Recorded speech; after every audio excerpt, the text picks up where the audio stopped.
প্রথমবারের মতো ৪৮ দল নিয়ে ২০২৬ সালে যুক্তরাষ্ট্র, মেক্সিকো ও কানাডায় অনুষ্ঠিত হতে যাচ্ছে ফিফা ফুটবল বিশ্বকাপ।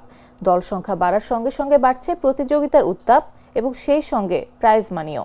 প্রত্যাশিতভাবে এবার বিশ্বকাপের মোট অর্থ পুরস্কার ২০২২ কাতার বিশ্বকাপের তুলনায় ৫০% বৃদ্ধি করেছে ফিফা। মোট প্রাইজ মানি দাঁড়িয়েছে $৬৫,৫০,০০,০০০, যা বাংলাদেশি মুদ্রায় প্রায় ৭,৯৯৯ কোটি টাকা।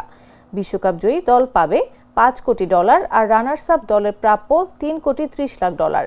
কাতার বিশ্বকাপে যেখানে চ্যাম্পিয়ন আর্জেন্টিনা পেয়েছিল $4,২০,০০,০০০, সেখানে এবার শিরোপাজয়ীদের জন্য বরাদ্দ আরও বেড়েছে। মোট 16টি ভেন্যুতে 104টি ম্যাচ অনুষ্ঠিত হবে 11 জুন থেকে 19 জুলাই পর্যন্ত। অংশগ্রহণ নিশ্চিত করা প্রতিটি দলই কমপক্ষে $1,৫০,০০,০০০ পাবে। গ্রুপ পর্বে বিদায় নেওয়া দল পাবে $90 লাখ, সঙ্গে প্রস্তুতি ব্যয়ের জন্য অতিরিক্ত অর্থ।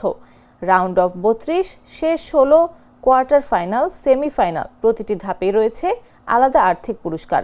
সব মিলে 2026 বিশ্বকাপ শুধু মাঠের লড়াই নয়, অর্থের দিক থেকেও হতে যাচ্ছে ইতিহাসের সবচেয়ে বড় আসর।